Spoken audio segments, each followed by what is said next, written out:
All right, Bill Staxx, this is for you. You got a couple days to take down the fake you've been saying. And if you don't, we're going to sue you. And that's a fact. So take that down and stop spreading false information. God bless, mother. God bless, mother. I boo-hooed. I said, oh, the club put me in there. No. I put myself in there. I did what I had to do as a Hell's Angel. You know, my daddy always, if you got in a fight and you came home with a bloody nose, did you hit him back? If you didn't hit him back, Dad put you in the car and took you back over there and told you going up in that yard and get your shit done and be a man. They got their walls drove through by gangs, by the FBI gang, and all that shit happened to that chapter, right? Like those guys go through their being a big motorcycle club, even sometimes just being a small motorcycle club, you go through your. A lot of people that have come in have seen definitely a change in the club and the direction that the club is going. I looked out my window and you could see a body laying out in front. And here's this dude running around up there with just had his sweatshirt on. And he tells me he's a Hell's Angel. Even after all that, I still wanted to join the Hell's Angels. People out there, man, that are just natural followers. And they just fall right in line with that type of program. But not 1%ers, man. 1%ers don't ask permission.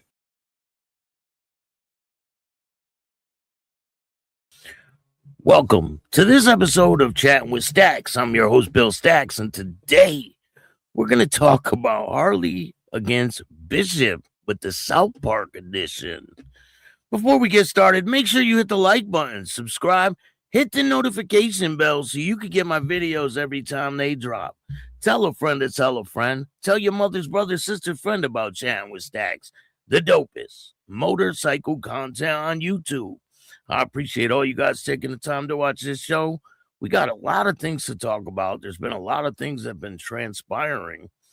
So let me give a couple of shout outs and then we'll get down to business. Jason, what's good? How are you? Ra-Ra's in the building. Paula, good afternoon. CMC, what's good? Jamie, how you doing? Ken, we got Ken in the building. Sean, what's going on? Hope you have a stellar day as well. Mr. EG is in the house. It's good. Social Rejects. Thank you guys all for joining me. I really appreciate you taking the time to watch this show. If you want to donate to the show, you can hit up the Cash App and Chattin with Staxx. Or you can hit up Venmo, PayPal, Super Sticker, Super Chat, Zelle, all that good stuff. I appreciate every single dollar. It goes right back into the show so I can bring you the dopest content possible.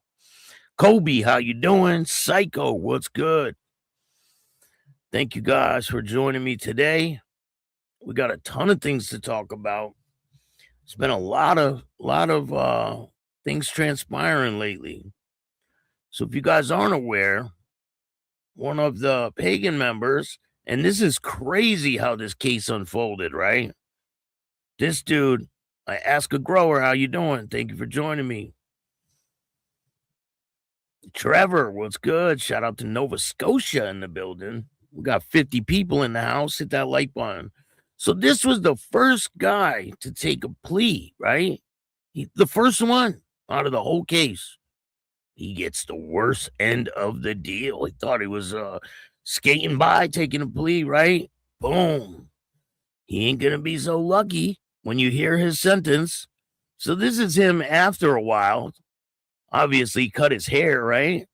Tried to change it up so he could look a little more clean cut for the court. Yeah, it didn't work. No, it didn't work this time. So Pagan member jailed for assault of rival bikers in West Nortonton, Wawa. Eric Rosenberger. No, the first person that pled out was Lawless, wasn't it? Yeah, it was Lawless. He must complete 11 and a half to 23 month sentence on aggravated assault charges.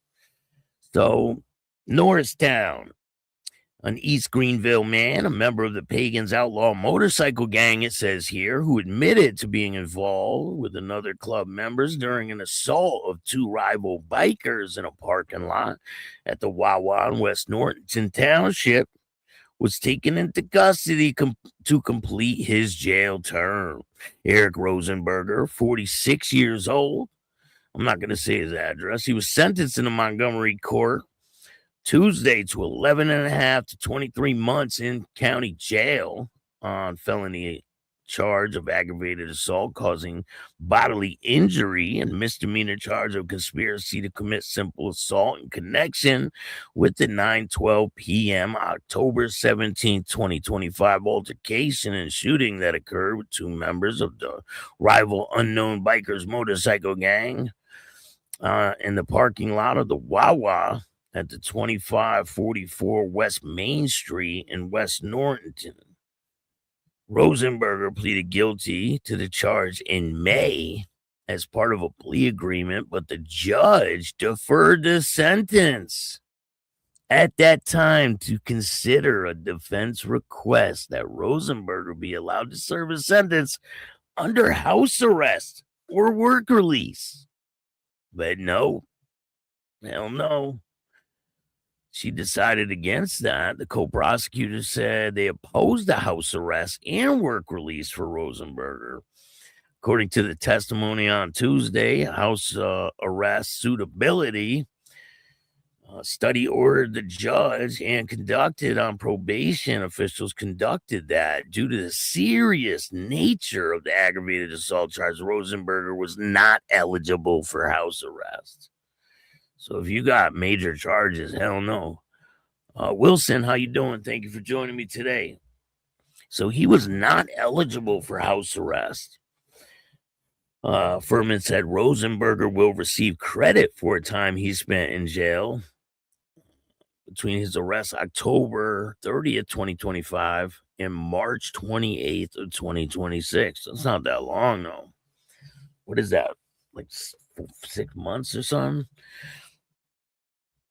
November, December, January, February, March. 5 months. He's got 5 months down.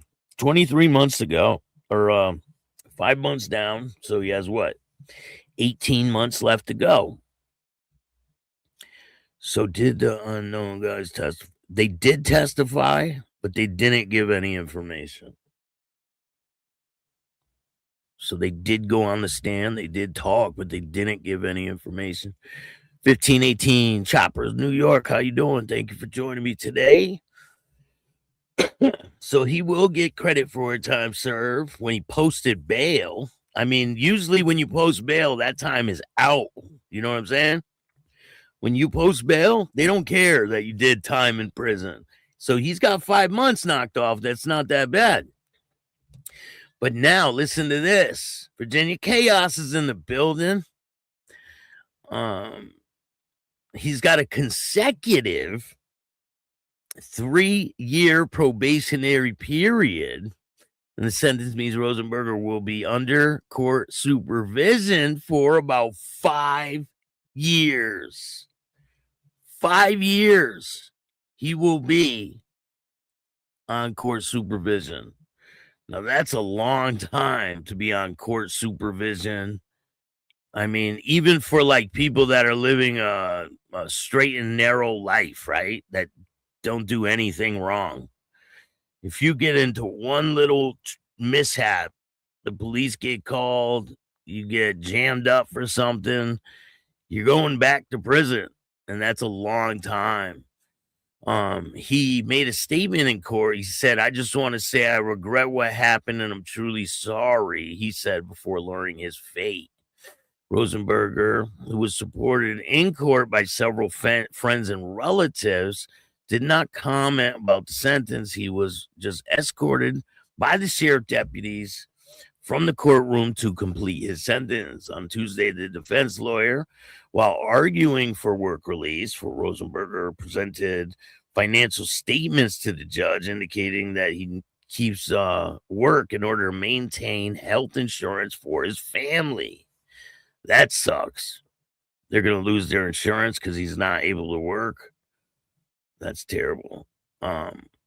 Testimony revealed Rosenberger, a father of 4, is a carpenter and a member of a trades union. He has been a very good worker. He's been there a very long time, they told the judge. As conditions of his sentence, Freeman ordered Rosenberger to have no contact with the victims or witnesses in the case and stay away from Wawa in West Norrington. According to the plea agreement read in court, Rosenberger admitted he was a member of the Pagans, a 1% motorcycle gang, it says here, meaning that the Pagans advertise themselves as part of a criminal underworld of motorcycle clubs. And we all know that is not true. That is a totally false statement. Just because a club is a 1% club does not mean they're a criminal organization. It says right here, according to his plea agreement read in court, Rosenberger admitted he was a member of the Pagans. And it says a 1% motorcycle gang, meaning the Pagans advertise themselves as part of a criminal underworld of motorcycle clubs. And that is not true. I mean, that's slander right there. That's crazy that they would even say that, right? Rosenberger, according to the factual basis read in court, but that's not a fact, admitted that when he and 8 other Pagans saw the unknown biker members wearing their vests at the Wawa, they turned into the Wawa with the understanding that they were all going to assault and cause bodily injury to the rival bikers. Rosenberger agreed. Many members were carrying weapons, including firearms and knives. Damn. This dude admitted all that. Hey, Mike Ball, what's going on? Thank you. I didn't see Staxx live. Damn, man, I missed your show today, too, man. I've been so damn busy. Go subscribe to Mike Ball. I hate when I miss your show, man. I had some things I wanted to send you, too, that I seen that just blew my mind in the whole politics world's crazy. The Jimster, what's going on? Thank you for joining me today. The Exiles, how you doing? Florida in the house. Kobe, what's good? Grudge, thank you for joining me. Brute Force, he said my motorcycle's a Honda Grom. Mama Jinx is in the building. Number love and respect, Staxx. Thank you, same, man. So he was at the understanding that they were all going to assault and cause bodily harm to the rival bikers. Rosenberger agreed that many members were carrying weapons, including firearms and knives.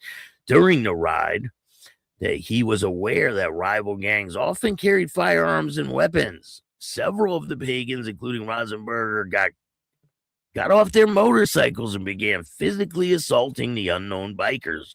Prosecutors allege in the charges, Rosenberger was not accused of firing any gunshots, but Rosenberger admitted that his involvement in the confrontation resulted in several people being shot and wounded. A male bystander was shot in the face, just below the eye, while pumping air into his vehicle tires. A female bystander, I believe this woman worked in the I was trying to do that.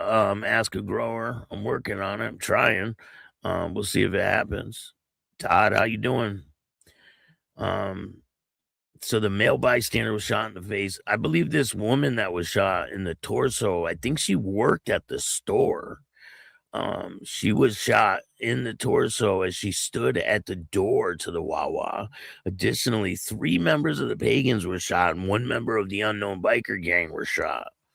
With his guilty plea, Rosenberger avoided the risk of being convicted of multiple felony charges during the trial, which could have faced a lengthy prison sentence. Who got the longest sentence? Because people didn't get no 10 years. They didn't get huge sentences. Rosenberger's guilty plea just came 3 days before he was scheduled to stand trial, multiple charges, along with 3 other Pagan members. And those 3 went to trial. 2 of them got convicted. Another one got to walk. And they didn't get that much time in prison. During the non-jury trial, so it was a judge trial. It was a bench trial, they call it, where a judge makes the decision.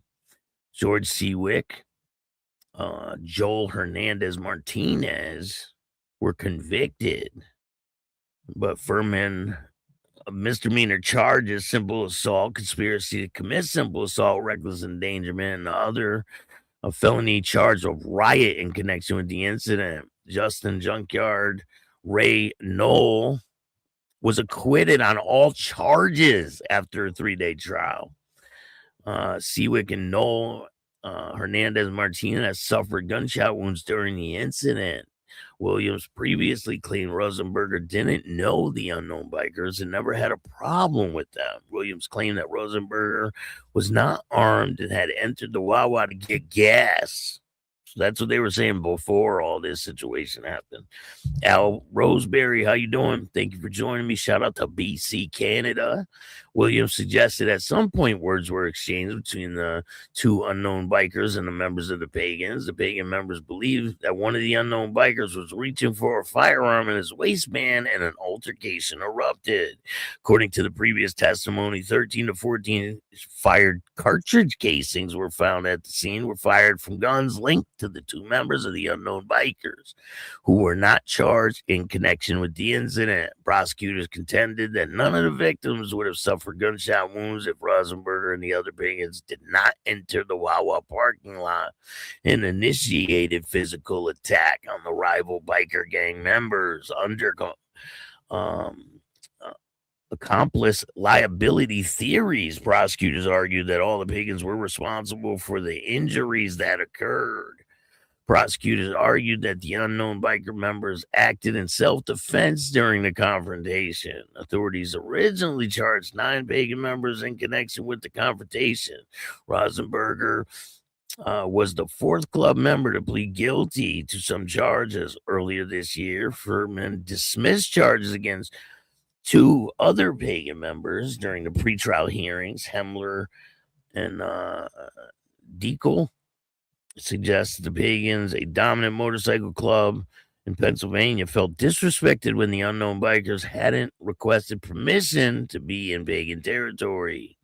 The investigation determined that 2 members of the unknown biker gang arrived at the Wawa at 9:08 and were pumping gas when they were confronted by multiple members of the Pagans. Through a view of various video sources, because everything's being video camera, right? No matter where you go, you're on camera. So just know this. If you go to a gas station, there's probably like 100 cameras on you. So they had video footage. They got video footage of this whole situation from the start to the end. So the Pagans bypassed the initial entrance of the Wawa and entered a secondary entrance and immediately worked in tandem surrounding the 2 members of the unknown biker gang. The detectives said the West Norrington detective Robert Scotty alleged that the arrest affidavit, adding collective to the nature of their movements, was not to intimidate, but to overpower the rival group. So he is going to prison for they say 12 months, or he's got about 18 months left to serve on a 23-month sentence, but he has 5 years supervised release, and that's going to be a rough one, because it's not easy to be living under the court's thumb. We all know that, right? People that have been through situations like that. Usually, if you're on probation or something like that, you usually go to prison, right? So, if you guys aren't aware, John Alite, the lying rat, has been denied bond. They denied his bond. You believe that shit? He is not going anywhere. So this is a crazy situation. Alite has been denied bond. Hold on, I'm getting the story right now for you guys.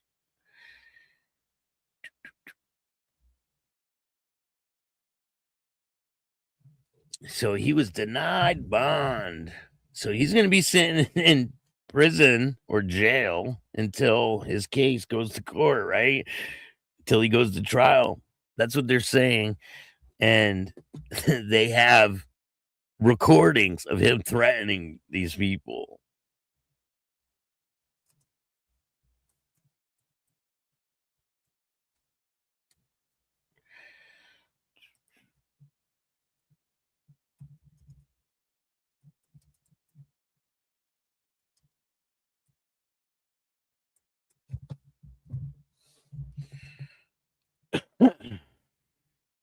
So it says, former mob enforcer John Alite and a councilman denied release on loan sharking charges.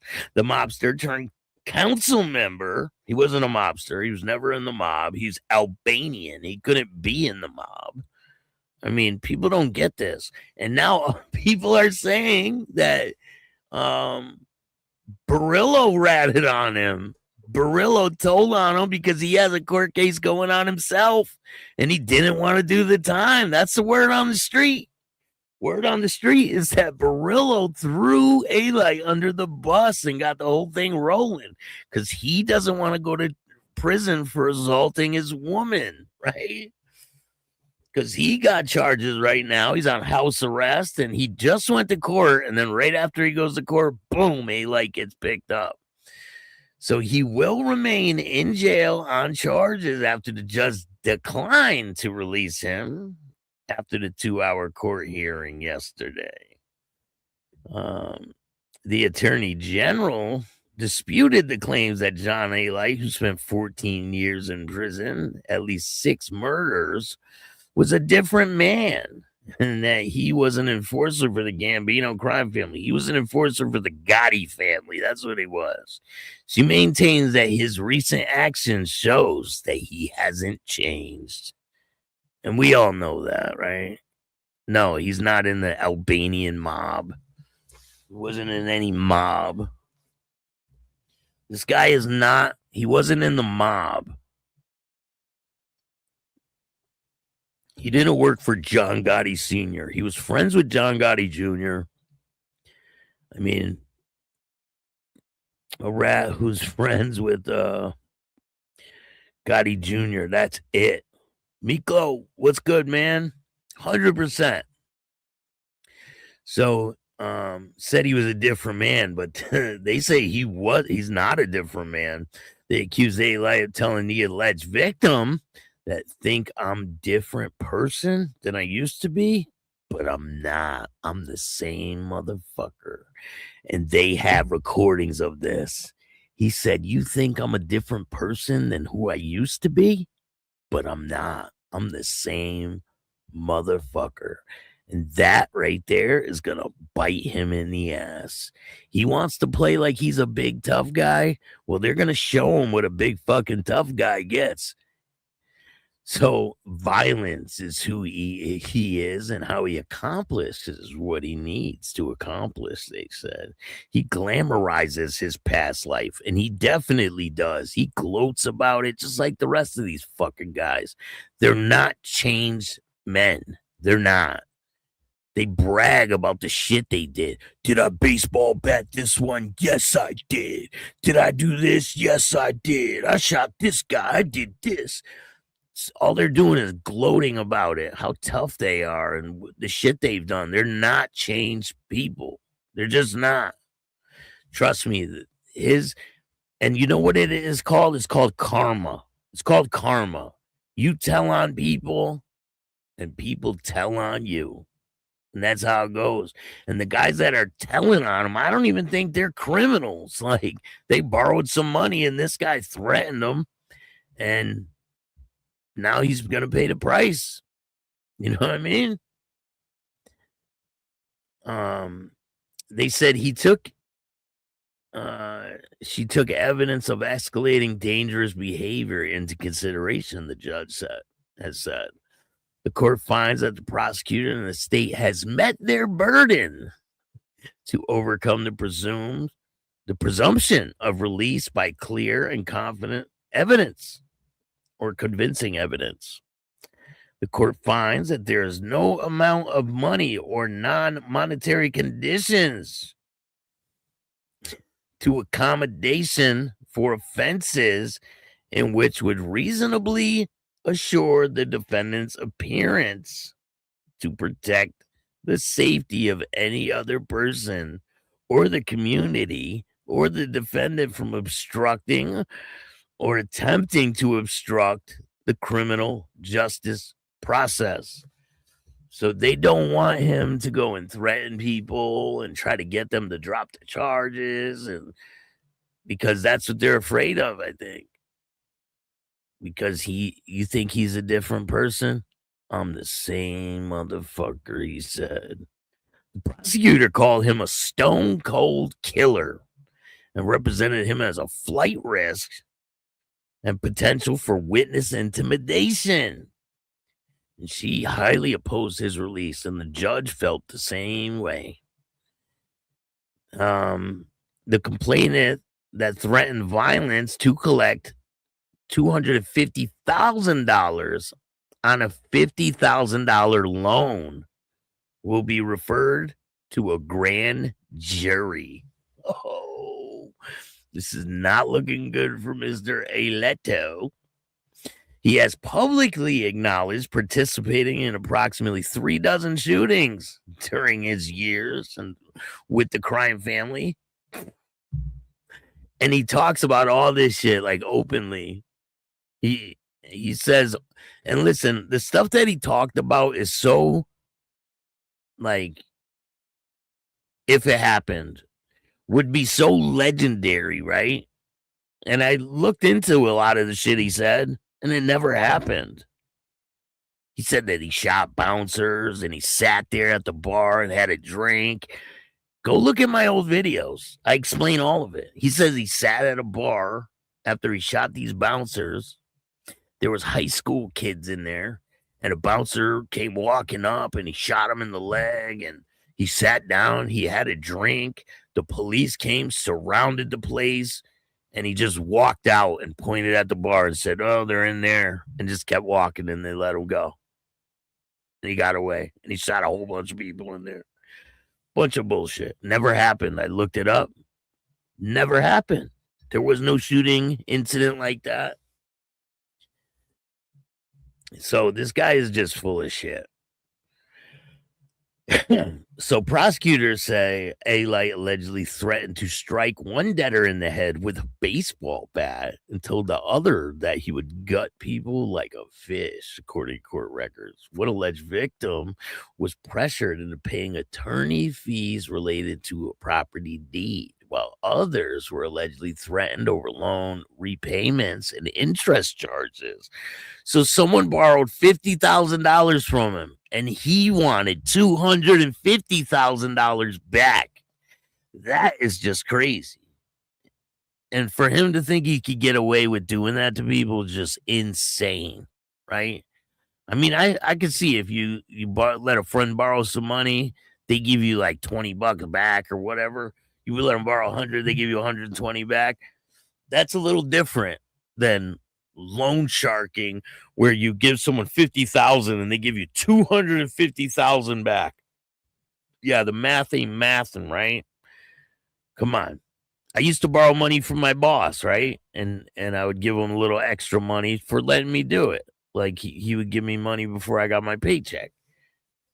And I'd give him a little bit of money on top of whatever he gave me. But he never said, "Oh, you're giving me triple what I give you." Like, that's just insane.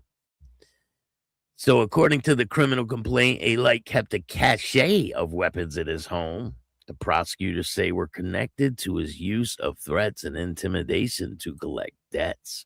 And he used to be on the internet waving around baseball bats and shit. So people, I mean, a normal person would see that and be like, I'm taking that serious, right? So that's what happened. They took it shit serious. I mean, he looks good in orange, right?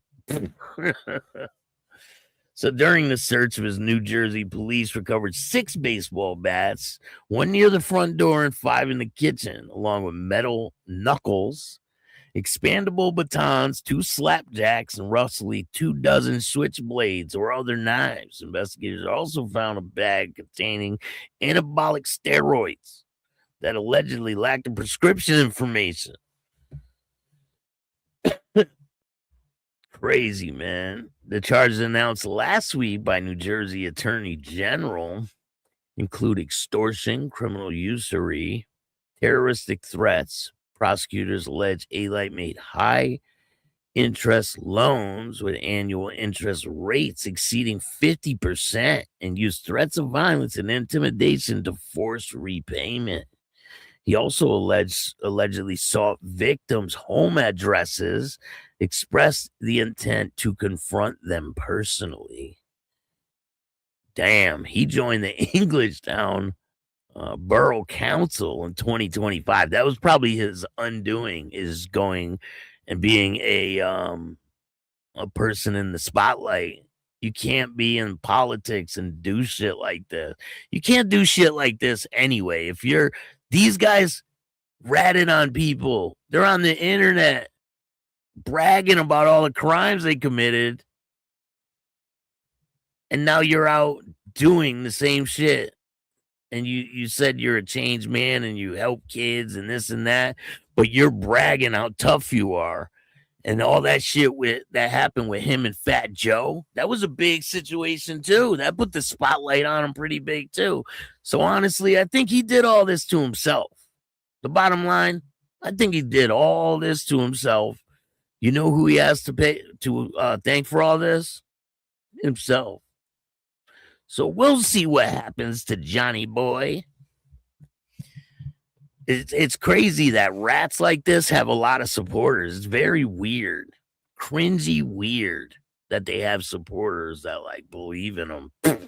Yeah, maybe he won't tell on you either. He 100% would. And then you got Barillo Lips saying, "Oh, Johnny's my friend. I would never tell him." You would tell on your own mother. Get the hell out of here, dude. And he's going to prison too for beating the shit out of his girlfriend. They offered him 8 years, I hear, and he turned it down. So we'll see what happens.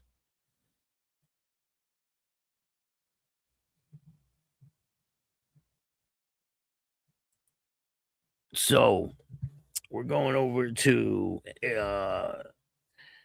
Australia.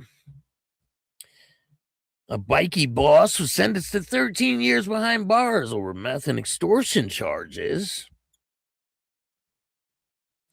A former leader of the Mongols outlaw motorcycle gang Northern Territory chapter was sentenced to 13 years behind bars for his role in supplying methamphetamine across the territory and making threats to recover drug debts. Martin Burnett, 66, who was the president of the local Mongols chapter between 2021 and 2023, pleaded guilty in the NT Supreme Court today to extortion and supply of commercial quantities of methamphetamine with a street value of almost $800,000. Is that even a thing? Supply of commercial quantities? What does that mean? Commercial quantities, huh? Where do they keep the commercial quantities at? That's just weird. That's weird that they would charge them with something like that. Commercial quantities, huh? Wow. Burnett, co-accused as Mongol associate, 57-year-old Filipos Fat Boy Magalis also pleaded guilty to drug and extortion charges. The pair have been in custody since their arrest, along with 40 other Mongol members, following a targeted police operation in 2023.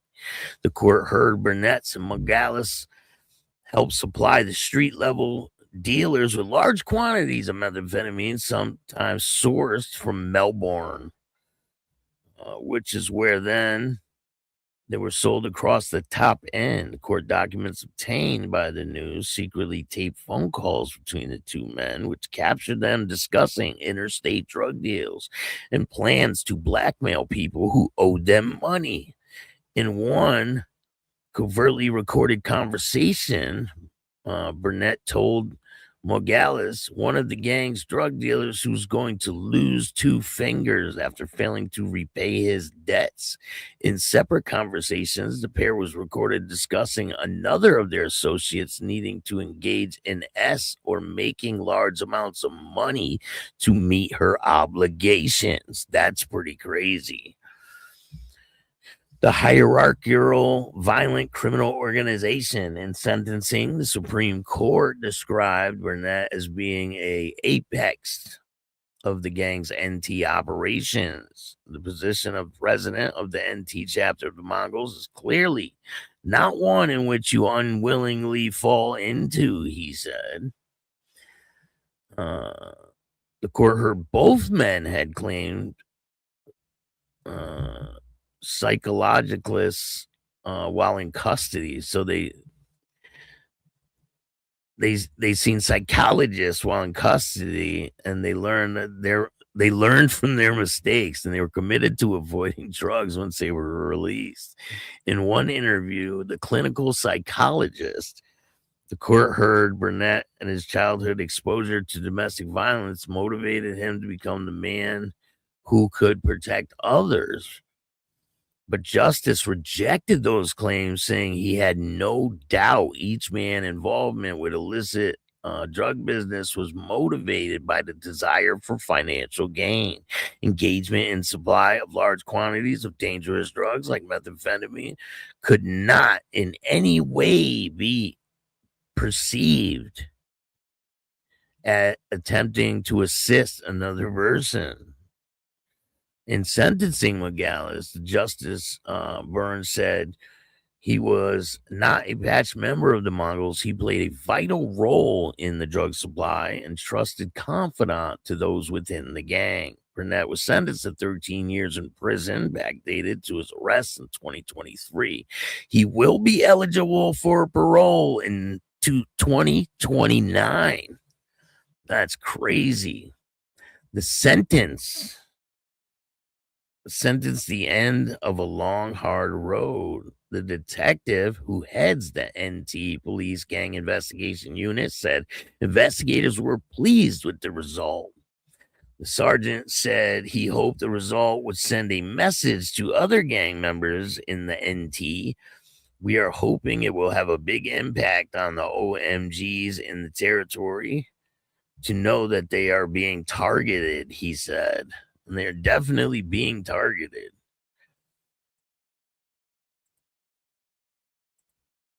So there's another situation out in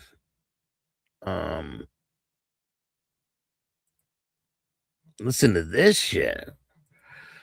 And this has to do with Australia as well. So, we talked about the man that escaped custody, right, in Australia. I even showed you a video of him escaping, running down the road, remember? So a second person has escaped, believe it or not. I mean, this just happened. This is a wild situation. Another person has escaped. A second Mongol bikie escapes from custody in NT within a month. So it's the same motorcycle club. A second associate in the Northern Territory outlaw motorcycle gang has escaped custody within weeks after a patched member of the same gang fled court dock, sparking 5-day manhunt. In a statement released this morning, an NT police spokesperson said the investigators were charged a 31-year-old man with escaping unlawful custody after fleeing correction officers in Royal Darwin Hospital overnight. The police spokesperson said the man was a serving prisoner at the time. He was a known associate of the Mongols outlaw motorcycle gang. It comes after the Mongols member Brandit Graham, 44, fled the dock in Darwin local court earlier this month. He was arrested on a dramatic scene members of the dog squad on June 9th after spending almost a week on the run. However, 31-year-old Mongol escaped from the hospital shortly after midnight was less successful, lasting only 8 minutes.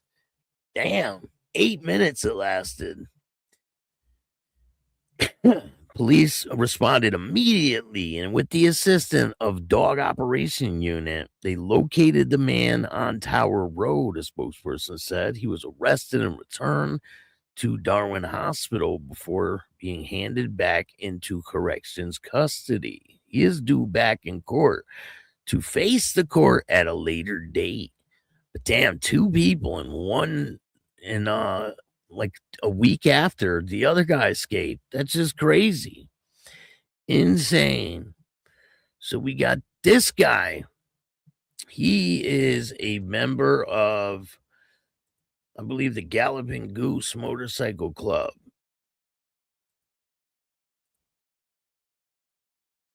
Hold on.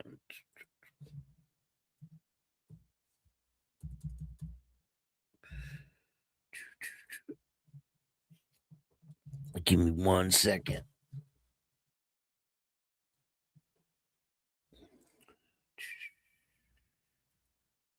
Make sure you guys hit the like button. And we're going to get to the topic at hand in a minute. Oh, yeah, I got another story to tell you guys. This is a funny one. So there were these motorcycle thieves, right? In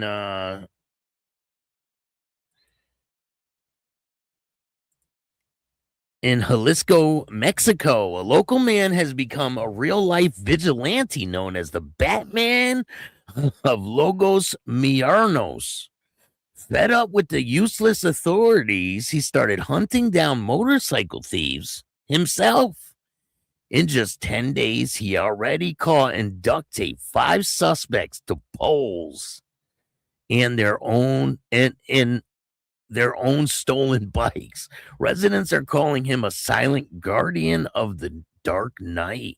In full narco style, complete with a Batman shirt, his story is going massively viral as people cheer for someone finally doing what the system won't.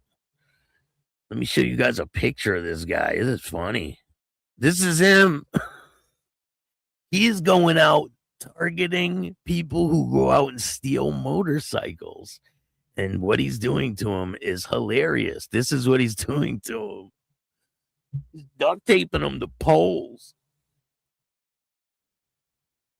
And then he puts a little note on there. This is the guy that tried to steal your motorcycle. That's insane. He already got 5 people. And he goes in the cover of night and does this situation. It's hilarious. What do you guys think of that? So this is the new vigilante out of Mexico. He's doing this to people that steal motorcycles. He got 5 people already. Hemmed them up. So I got pictures of the aftermath of Laconia Bike Week. And it's pretty crazy. Check out this. This is one street. This is what the streets of Laconia look like after everyone leaves. I mean, there was a lot of people doing donuts and shit. There's a lot of videos out there of people going wild. Let me see.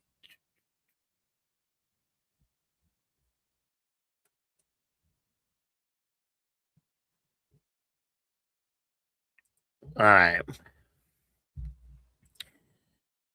Missouri man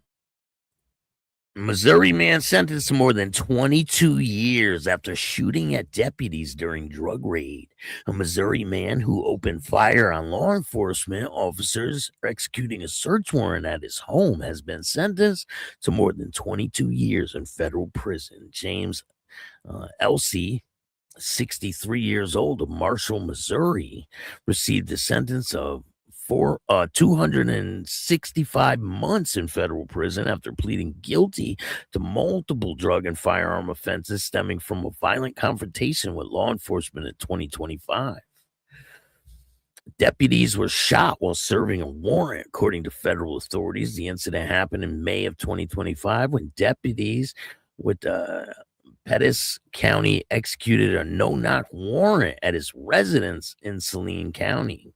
As officers attempted to gain entry by cutting through the security door and bar, LC allegedly fired 4 rounds from inside the home. The gunfire struck and injured 2 deputies participating in the operation. Despite their injuries, law enforcement officers were able to take him into custody and secure the residence.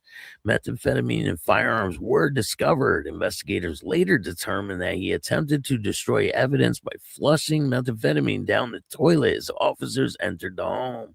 During the search, authorities recovered 2 9mm semi-automatic handguns, additional evidence related to drug trafficking activities.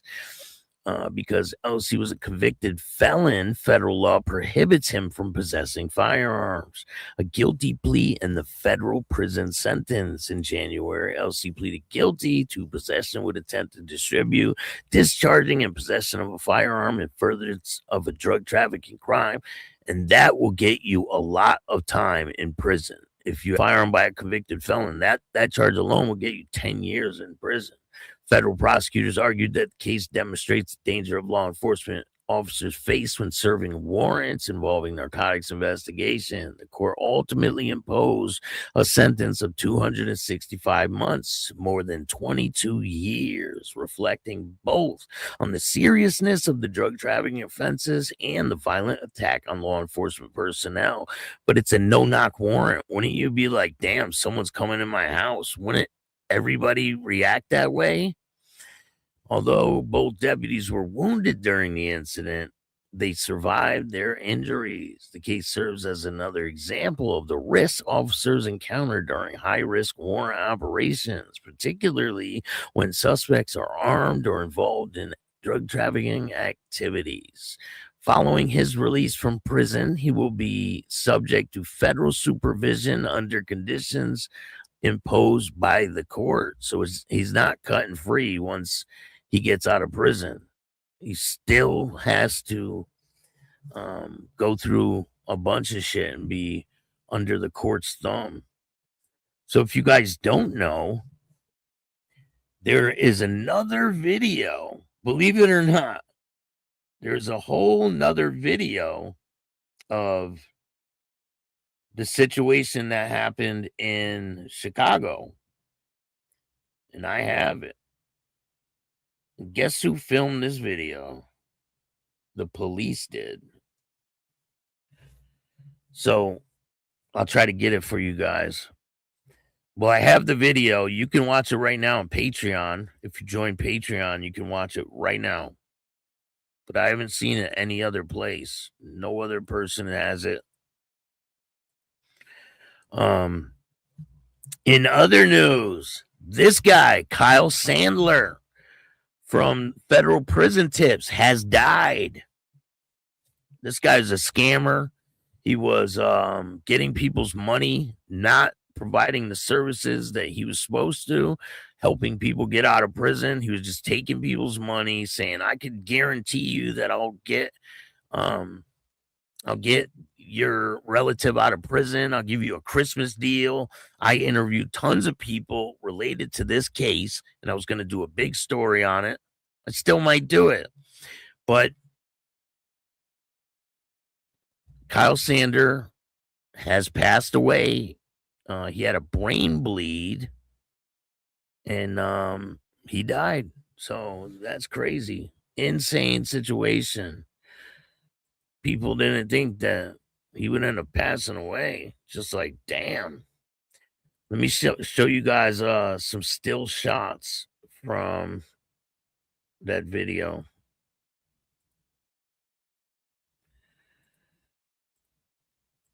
But I have the video, and it's pretty crazy. It shows before, after, how things transpired. It's and it's filmed by the police. And it shows how many cops were there. It was like, it must have been 300 cops there.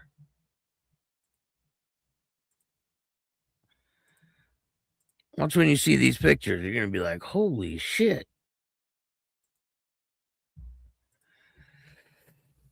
Let me get some of these for you guys.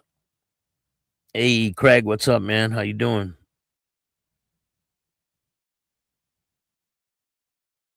I got lit up in Australia for being on Staxx as a HA associate.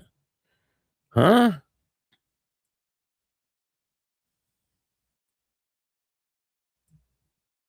When did that happen?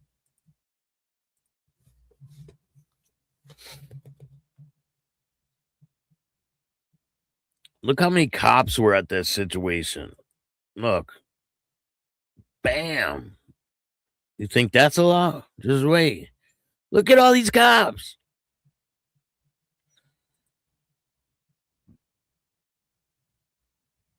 So I got some exclusive video. Go check it out on Patreon. It's there right now. You can see the whole situation, start to finish. It's not the same video that you guys all seen. Totally different video.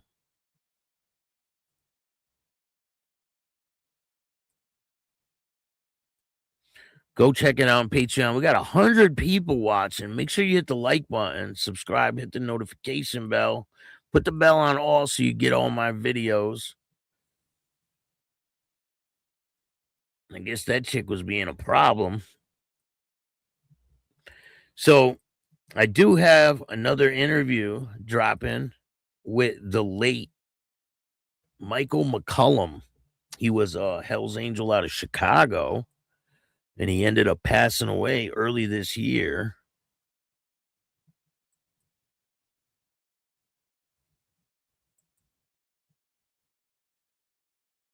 But I do have an interview with him. That's him and his son that passed away. He was with Mel Chancey. He was on his he was in his charter. All right, so let's get to the topic at hand.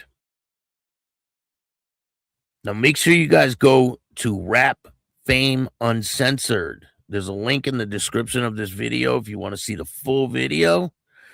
Now let's take a look. But first, I got to show you something. Canada. Someone sent me this, right? You see, this is Infamous's logo, right? Someone sent me something. Look how close this looks. It resembles. Pretty close resemblance, ain't it? What do you guys think of that resemblance? Huh? Pretty damn close, huh?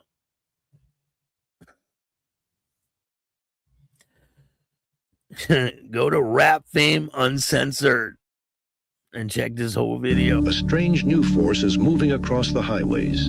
From frozen back roads to crowded clubhouses. Clubhouses are whispering. Some point to Bishop, others point to Donnie Walsh. On the surface, they appear to be making moves, stirring rebellion, and pulling strings. But what if they are only the faces in front of the curtain, behind closed doors? Some believe a far stranger power is at work, a group rarely suspected, rarely feared, and yet perhaps more organized than anyone imagined. The Girl Scouts of Canada. Could they secretly control who receives patches in Canada? Could they decide which clubs rise, which clubs fall, and which...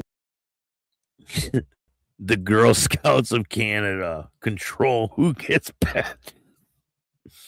Hilarious. Too funny. Make sure you guys go subscribe to Rap Fame Uncensored. He has 298 subscribers. Let's get him to 1,000 subscribers. This guy, he's good at what he does, and he deserves it. So let's get him to 1,000 subscribers. Go in the comment section, tell him Staxx sent you, and go subscribe to Rap Fame Uncensored. Men are left standing outside the circle. It sounds impossible. Some say this is exactly what is happening. Members of infamous MC are required to probate in the most unusual way, not by fightings, not by guarding a door, not by proving loyalty in the street, but by becoming full Girl Scouts. Before a prospect can earn a patch, he must wear the sash. He must learn the code, and he must sell cookies for at least one full season. Only then can he be considered worthy for membership in infamous MC. Thin mints, do-si-dos, tag-alongs. To most people, they are cookies, but to others, they may be something far more powerful. A currency, a test, a gay warning. If Satan's choice is taking over Canada, then someone is losing control. And in that vacuum, rumors grow. Names are whispered, loyalties are questioned, and even the smallest badge may hide the biggest secret. Is this merely a ridiculous clubhouse rumor, or is it a conspiracy hiding in plain sight? Is it a mystery? Can it be solved? You decide. I can't believe infamous MC makes prospects do this shit. Sell cookies like a little bitch for a week. I left Satan's horde for this? Nice little cookie stand. Ha, It'd be a shame if something happened to your cookie business. What's the actual fuck, Stan? You left the horde to join those infamous pussies, and now you're out here in a skirt pushing thin mints like a goddamn brownie? You guys see this shit? It's hilarious. Hilarious. And it gets really good. So Loud, what's up, man? Thank you for joining me today. Josh, what's good? Biker News Canada. Damien, what's up, man? Prospecting, asshole! Infamous MC makes every new member do it. The Girl Scouts are in charge of all the MCs in Canada except Satan's Choice MC. That's the connection. I gotta dress like this and sell fucking cookies or they won't patch me in. Now fuck off! Now, because Stan said so isn't a good enough reason to believe something is concrete and factual, though. Come on, fellas, we can do better. Let's peer into the comings and goings of Donnie Wanch and Bishop. Welcome to Canada, eh, budda? Are you lost? You want to come to my house, spend the night fleeing? You want to see my moose, budda? Oh, fine. Sounds just like him. And I guess you're investigating my motorcycle club. You don't have to hide in the bushes to find out about us, buddy. You can just come right in and I'll tell you all about it, guy. I'll spread it wide open for you tonight, buddy, and you can just take what you want, fine? This, you remember this old place from our childhood? We used to come here every summer for 3 weeks. Hell yes, I remember those times when we served our country in the Girl Scouts of Canada. We were one... That's Donnie, right? Is that Donnie? Unit bear member of the troop outings. How I used to carry you on my back during the longer hikes so we could practice proper buddy system positioning. You sitting right there, legs locked around my waist, tight, gripping my shoulders for balance and structural integrity. Go subscribe to Rap Fame Uncensored. The link is in the description of this video. And it's good. It gets good. Miss your warm straddle. We were basically doing formation riding before we even had bikes. You know what I mean? Bishop, we were 8 and there are people here, and now here you are telling the nice receptionist about how I used to sit on your back like a backpack with legs. Real smooth. We were one unit, he says. Pause that shit. Sheesh. One unit. Yeah, remember that, Donnie. It built trust. You'd shift your weight just so when I navigated around puddles or roots, perfect weight distribution like we were already prepping for tandem motorcycle protocol. I could feel you adjusting your grip for maximum stability. That's the kind of discipline that turns kids into legends. We sold those cookies because we moved as one unit. One unit. We should demonstrate the grip technique, proper straddle. They'd probably get why we were so successful. Bro, look at this. You can't make this up, dude. Now relax, Bishop. We're not demonstrating the grip technique. I can see that look on your face. Yes, Don, I can't stop thinking about you. I mean about it. Us together, I mean like as pals again. She's writing something down. I think it's either approval or a note for security. Wins. Today we're chatting with Bish from Nova Scotia, leader of infamous MC Canada. Hello, Mr. Guy. How are you, budda? Let's get into it. Folks say Infamous is the gay biker club. Vixens is the lesbian branch. So what's this all about, Fiend? You gay, What's it all brother? about? Then they look around at all the matching vests, dramatic nicknames, long hugs, and group photos, and I go, okay, buddy, I can see how you got there. But it's a motorcycle club, guy. Mostly, sort of. Depends who's asking. Then there's the lesbian branch, the infamous Vixens. Now they're way more organized than us, buddy. Actual meeting notes, color coordination, probably a better treasure. Okay, Bish, so let me get this straight, Fiend. You're not denying Infamous is gay?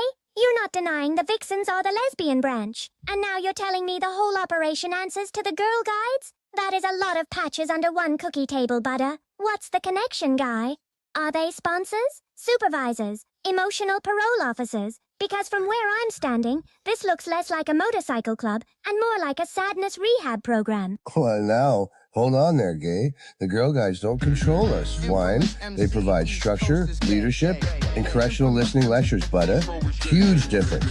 See, when a man gets put out sad from another club, he arrives broken.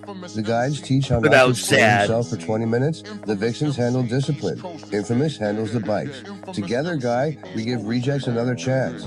Okay? Because of my personal history with the Girl Guides. Here's a famous Girl Scout. I was granted conditional emeritus status in Infamous. Buddy, the onboarding intensive, Budda. This is where Infamous takes a man who got put out sad and reforms him from the boots up, buddy. First they arrive at intake day. No smiling, no explaining, no saying that's not how it happened. You put your phone in the tray, your ego in the box, and your little sad story goes on the clipboard. Then the Girl Guides begin processing, buddy. They check your vest, your posture, your emotional damage, and whether you can stand near a motorcycle without looking like you're waiting for your mom. After that, Queen, it's the listening lecture. Very important. They teach recruits how to hear criticism without immediately telling a 20-minute version. Make sure you guys go subscribe to this dude's channel. It's really good. It gets good. There's a link in the chat. Somehow everybody else was wrong.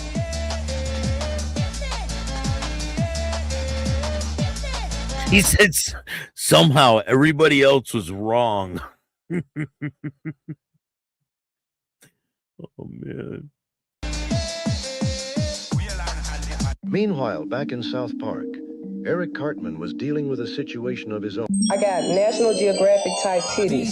New tits? What the fuck? Bitch, we can hardly afford to keep the cable on every month. Through the dirt, brush shot, got me mad. Every cup feel like a choke. You think I'm just gonna buy you a new rack? But you think you need bigger jugs? Harley G's Oshawa presents his and hers twins. One Harley Davidson motorcycle for him. One breast augmentation worth 10 grand for her. Wait. So the man gets a bike and the woman gets brand new twins? Satan, my friend, this is not a giveaway. This is diplomacy. If you guys want to see more, go subscribe to his YouTube channel. Here, I'm going to show you guys something else. Check this out. Because I don't want to play the whole video for you guys. Check out what else he's got on there. Chat, drop a like and interact. Tonight we're chatting with Staxx. Tonight we're chatting with Staxx. Hello, everyone. I am Eric Cartman, and I am chatting with Staxx. Welcome to Chattin' with Staxx. I am your host, Bill Staxx. We got a crazy show for you today. Today we have the infamous Eric Cartman, famous for his presence on South Park. He joined up with Satan's Horde, which is a support club for Satan's Choice. And if you believe the rumors some people suggest, he might even be the international president of Satan's Horde. Welcome to the show, Cartman. I'm glad you brought that up. I am not the international president of Satan's Horde, brah. Whoever told you that was smoking more dope than Donnie Wunsch on fight night? National enforcer, maybe. But then again, maybe not. My business is nobody's fucking business, you know. That's just how I feel. But being a member of Satan's Horde is freaking sweet, I'll tell you that much. So people send in a bunch of questions, and, you know, I told them I'd ask you, and people could know what they want to know. So I heard you recently visited Canada because you won a breast augmentation. I was surprised to hear you got a boob job. Is this something guys are doing now? Maybe I should get a breast augmentation too? I'm a little confused.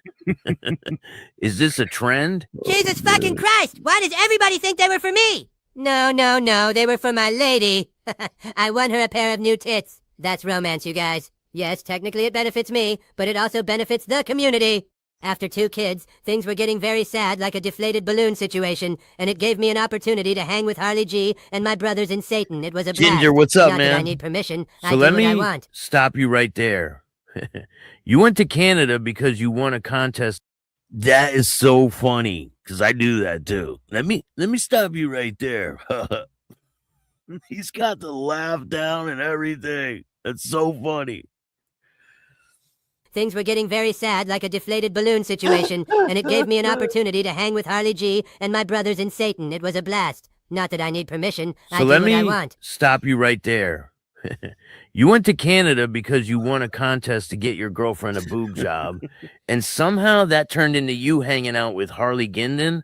What does a day with Harley even look like? Staxx, first of all, Canada is basically America if somebody forgot to finish it. The money looks fake. Everybody says sorry too much, and somehow the bikers are scarier because they're polite before they ruin your life. But Harley? That guy is like if Santa Claus rode a bike and only brought leather jackets, steak dinners, and bad decisions.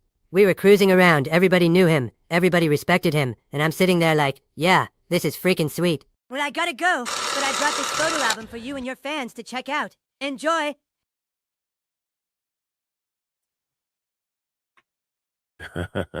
Well, ladies and gentlemen, this has been another episode of Chatting with Staxx. Don't forget to like and subscribe and share this with your friends.